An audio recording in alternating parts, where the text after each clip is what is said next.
ఏళ్ళలో పెట్టినటువంటి oil form మొక్క ఈనాడు ఖమ్మం జిల్లానే కాదు తెలంగాణ మొత్తం కూడా వ్యాప్తి చేయాలని, మనం ఎలాగా ఒక ఎకరం ఉన్నటువంటి రైతు కూడా సుఖంగా ఉంటున్నాడో తెలంగాణ రైతులు కూడా అదే పద్ధతిలో ఉండాలని ఆకాంక్షతోటి నాకు ఈ శాఖకి అవకాశం వచ్చింది.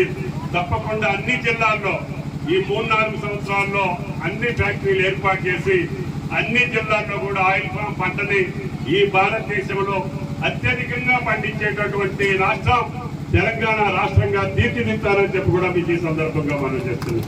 కాబట్టి ఆయన ఇచ్చినటువంటి స్ఫూర్తి, ఆయన ఇచ్చినటువంటి శక్తి, ఆయన ఇచ్చినటువంటి అవకాశం ద్వారా నాకు 43 సంవత్సరాలుగా రాజకీయాల్లో ఉండే అవకాశం ఎన్టీ రామారావు గారు మీరు కల్పించారని చెప్పి కూడా నాకు ఈ సందర్భంగా మనం చేస్తున్నాం.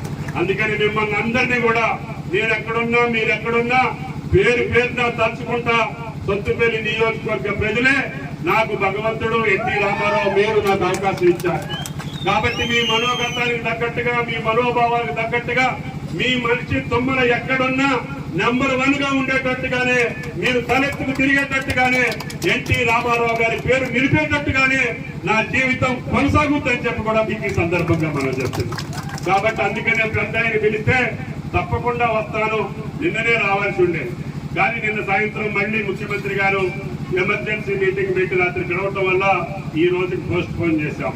నిన్న పుట్టినరోజునే ఆయన పుట్టినరోజునే చేద్దామని అనుకున్నా కానీ రాలేకపోయాను.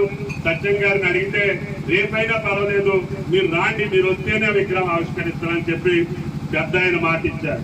కాబట్టి ఆయనకి గౌరవం, మీ అందరి యొక్క సంతోషం కోసం ఆ మహానుభావుడికి నివాళులు అర్పించడం కోసం నాకు వచ్చినటువంటి అవకాశం తప్పకుండా ఆ విగ్రహావిష్కరణ ఈ రాష్ట్రంలో కాదు ఏ రాష్ట్రంలో ఎన్టీఆర్ విగ్రహావిష్కరణకి తుమ్మల ఉంటారని చెప్పి కూడా మీకు ఈ సందర్భంగా మనం చెప్తాం. కాబట్టి ఇందాక తాటి గారు చెప్పారు పెదవాగికి అది ఆంధ్ర ప్రాంతానికి వెళ్ళింది. 14,000 ఎకరాలు ఆంధ్ర ప్రాంతంలో ఉంది, 2,000 మనకి మిగిలింది. అయినా కానీ అక్కడ ఇరిగేషన్ సెక్రటరీ తోటి చీఫ్ ఇంజనీర్ తోటి ఇరిగేషన్ మంత్రితో మాట్లాడాను. మనోడితో కూడా ప్రపోజల్ పంపించి శాంక్షన్ ఇచ్చాం. ఇప్పుడు ఇమ్మీడియట్ గా ఈ సంవత్సరం తాత్కాలికమైనటువంటి ఏర్పాట్లు 19 కోట్లు శాంక్షన్ చేశాం. తప్పకుండా ఈ సంవత్సరం పంట పండించి నెక్స్ట్ ఇయర్ 92 కోట్లతోటి దాన్ని ఇంకా 2-3 వెంట్లు పెంచి మళ్ళీ ఎంత వరదలు వచ్చినా కూడా ప్రాజెక్టుకి ఇబ్బంది లేకుండా చేయాలని చెప్పి శాంక్షన్ చేశారు. చంద్రబాబు గారు కూడా ఒప్పుకున్నారని చెప్పి కూడా మీకు ఈ సందర్భంగా మనం చేస్తున్నాం. అదేవిధంగా చంద్రకొండ మండలంలో కూడా వెంకటరాయ సాగర్ కూడా తెగిపోయి ఇప్పుడు 7 ఏళ్ళు అయింది. అయినా సరే ఆ రోజు తాటి గారు ఉన్నప్పుడు 7 కోట్లు ఇచ్చాం. అది మొత్తం కూడా కళంగంతా పాడైపోతే నిన్ననే మళ్ళీ ఉత్తమ్ గారికి చెప్పి ముఖ్యమంత్రి గారికి చెప్పి 33 కోట్లు శాంక్షన్ చేశామని చెప్పి కూడా ఈ సందర్భంగా మనం చెప్తున్నాం. కాబట్టి మీరు అడిగినా అడగకపోయినా ఇందాక అంకమ చెరువు అక్షరాపేట దాని కాలం ఎప్పుడో తీసాం మనం దెబ్బతోక మీదుగా. దానికి డబ్బులు కావాలని చెప్పి రైతులు అడుగుతున్నారు. దాన్ని కూడా ఇప్పిస్తానని చెప్పి కూడా మీకు ఈ సందర్భంగా మనం చెప్తున్నాం. నేను ఆనాడు సైకిల్ మీదనో మోటార్ సైకిల్ మీదనో ట్రాక్టర్ మీదనో నడిచినటువంటి ప్రతి గ్రామానికి ఈ రోజు బెంజికారు వెళ్ళేటట్టుగా ఏర్పాటు చేశారు.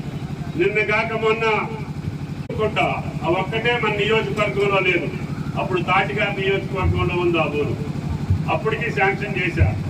ఆయన కొంతవరకు చేసి వంతెనలు కట్టి వస్తే మళ్ళీ పోయింది, మళ్ళీ చేశారు, మళ్ళీ పోయింది. దానికి 30 కోట్లు ఇచ్చి ఈ రోజు మళ్ళీ బీటీ రోడ్ వేస్తున్నాం. దమ్మపేట మండలంలో ఏ గూడానికి పోవాలన్నా మీరు బెంజికారులోనే పోవచ్చు.